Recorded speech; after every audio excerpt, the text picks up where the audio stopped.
யாஷிகா ஆனந்த், பிரஜின் மற்றும் பலர் நடித்த படிக்காத பக்கங்கள். அதாவது இந்த படம் உண்மையிலேயே படிக்காத பக்கங்களா, இல்லை எவ்வளோ படித்தாலும் புரியாத பக்கங்களா அப்படின்றது இந்த வீடியோ ஃபுல்லாக பார்த்தீங்கன்னா உங்களுக்கு தெரியும். Hi my dear friends and families, welcome to voice of Lingesh. இன்றைக்கி இந்த வீடியோவில் நம்ம படிக்காத பக்கங்கள் படம் எப்படி இருந்தால் பார்க்க போகிறோம். ஸோ வீடியோக்குள்ளே போகிறதுக்கு நம்ம சேனலை சப்ஸ்கிரைப் பண்ண மாதிரி தான் மறக்காமல் சப்ஸ்கிரைப் பண்ணிக்கோங்க. இந்த வீடியோ ஃபுல்லாக பார்த்துட்டு பிடிச்சிருந்தா லைக் பண்ணுறது மட்டும் இல்லாமல் உங்கள் ஃப்ரெண்ட்ஸ்க்கும் ஷேர் பண்ணுங்கள். கருத்துக்கள் இருந்தால் கண்டிப்பாக கமெண்ட் செக்ஷனில் சொல்லுங்கள். ஸோ வாங்க இப்போ வீடியோக்குள்ளே போகலாம்.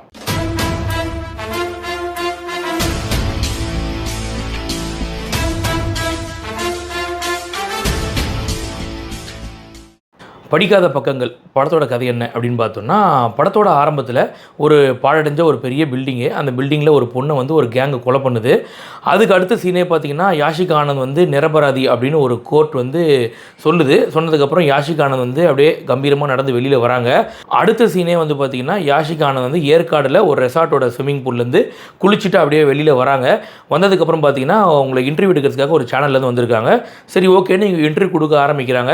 அப்போது அந்த இன்டர்வியூ எடுக்கக்கூடிய அந்த நபர் வந்து தாறுமாறாக கேள்வி கேட்கும்போது கோவப்பட்டு இவங்க போடா அப்படின்னும் போது அவர் கொஞ்சம் அடித்து இவங்கள கட்டி போட்டுறாரு.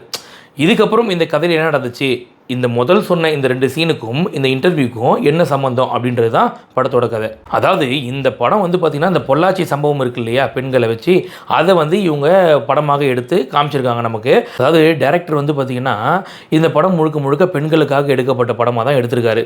ஒரு பெண் எப்படி பாதிக்கப்படுறா, ஒரு பெண் எப்படி ஒரு வலையில் சிக்கிறா அப்படின்னு டீட்டெயிலாக காட்டணும் அப்படின்னு முயற்சி பண்ணி, ஆனால் இந்த படத்தில் யாஷிகா ஆனந்த் ஏன் போட்டார் அப்படின்றது ஒரு பெரிய கேள்வி. ஏன்னா படத்தோட ஆரம்பத்திலேயே கிளாமர் வர ஆரம்பிச்சிடுச்சு. நீ பெண்களுக்காக பேசும்போது எதுக்கு இங்கே ஒரு கிளாமரு, இது பத்தாத ஒரு குத்துப்பாட்டு வேறு படத்துக்கு ஒரு கிளாமர் சாங் வேறு, அது எதுக்கு படத்துக்கு அப்படின்னு தெரில. அதாவது இந்த படத்தில் கிளாமர் காட்டலாம் எந்த இடத்துலனா, ஒரு ஆண் வந்து ஒரு பெண்ணை வந்து பலவந்தம் படுத்துகிறான் அப்படின்னா அந்த இடத்துல காட்டக்கூடிய கிளாமர் ஓகே, கதைக்கான கிளாமர் அப்படின்னு சொல்லலாம். ஆனால் அதை தாண்டி மிச்சம் எல்லா இடத்துலையும் படத்தில் கிளாமர் வருது. அப்புறம் இது எப்படி பெண்களுக்கான ஒரு படமாக இருக்கும் அப்படின்ற ஒரு பெரிய கேள்வி எனக்குள்ளே வருது. அதே மாதிரி இந்த படத்தில் வில்லன் போர்ஷனை பற்றி சொல்லணும். அதாவது படத்தோட வில்லனாக ஒருத்தர் வராரு, பப்புன் மாதிரி. அவர் வந்து பார்த்திங்கன்னா முதல்ல இன்டர்வியூ எடுக்கிறதுக்காக வராரு, நல்லா ஹின் பண்ணின்னு டையெல்லாம் கட்டின்னு தொப்புளுக்கு கீழே பேண்டெல்லாம் போட்டுன்னு ஒரு மாதிரி இருந்தாப்புல. அப்போ கூட நமக்கு சிரிப்பு வரல. ஆனால் அவர் டெரராக பேசும்போது பார்த்திங்கன்னா கண்டிப்பாக யாராலையுமே சிரிப்பு அடக்க முடியல. தேட்டரில் இருக்க எல்லாருமே விழுந்து சிரித்தாங்க. அவர் சீரியஸாக எடுக்கக்கூடிய சீன் நமக்கு அந்தளவுக்கு சிரிப்பு வருது. அவரை பார்த்திங்கன்னா தலைக்கு விக்கு, முகத்தில் சுருக்கம், பல் செட்டுன்னு வச்சுக்கிட்டு நம்ம ராகுல் தாத்தா அவர்களை யூத்தாக காட்டினா எப்படி இருக்குமோ அந்த மாதிரி இருக்காப்புல அவர். படம் பார்க்கும்போதே நமக்குள்ளே வந்து ஐயா என்னடா இது ஆர்டிஸ்ட் செலெக்ஷன் அப்படின்ற மாதிரி ஆயிடுச்சு. அதுக்கப்புறம் படத்தில் வந்து பிரஜின் அவர்கள் வந்து ஹீரோவாக வராரு. அவர் எதுக்காக இந்த படத்தில் வராரு அப்படின்றது தெரியல. படத்தோட முதல் சீனில் வருவார், அதோட கிளைமேக்ஸில் தான் வருவார். இந்த படத்தில் அவர் இல்லைன்னா எதாவது பாதிப்பா அப்படின்னு கேட்டிங்கன்னா ஒன்றுமே கிடையாது. அப்புறம் எதுக்கு அவர் இந்த படத்தில் போட்டிங்கன்ற ஒரு பெரிய கேள்வி. மொத்தத்தில் இந்த படிக்காத பக்கங்கள் எப்படி இருக்குது அப்படின்னு கேட்டிங்கன்னா, ஒரு ப்ராப்பரான ஒரு ஸ்டோரி லைன் கிடையாது. படத்தில் லாஜிக் அப்படின்றது எந்த சீன்லேயுமே இருக்காது. சென்டிமெண்ட் போர்ஷன் இந்த படத்தில் நிறைய இடத்துல இருக்கணும், ஆனால் அதுக்கும் இது படத்துக்கும் சம்மந்தமே இல்லை அப்படின்ற மாதிரி இருக்குது. வில்லன் போர்ஷனும் வெயிட்டாக கிடையாது. எதுக்குடா இவன் வில்லன், பாவம் அவன் விட்டால் 6 மணிக்கு மேலே கண்ணு தெரியாமல் அவனே வில்லன் செத்துருவான் அப்படின்ற மாதிரி தான் இருக்குது வில்லன் போர்ஷனும். அப்புறம் என்ன படம் இது, எதுக்கு இதை எடுத்தீங்க அப்படின்னு ஒரு பெரிய கேள்வி படம் பார்க்குற நமக்குள்ளே வருது. நான் கூட இந்த படத்துக்குள்ளே போகும்போது சரி வெறும் 1.25 மணி நேரம் தானே, என்ன ஆகிட போது பார்த்துருவோம் அப்படின்ட்டு உயிரை கையில் பிடிச்சி தான் போய் உட்காந்தோம்.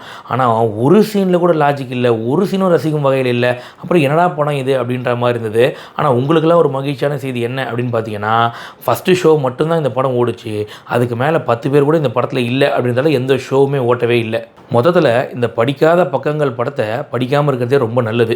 அப்படியும் மீறி ஓடிடியில் ஏதாவது படித்து தொலைஞ்சிங்க அப்படின்னா உங்கள் உயிருக்கு உத்தரவாதம் இல்லை, சொல்ல வேண்டிய சொல்லிட்டேன். அதுக்கப்புறம் உங்கள் விருப்பம்.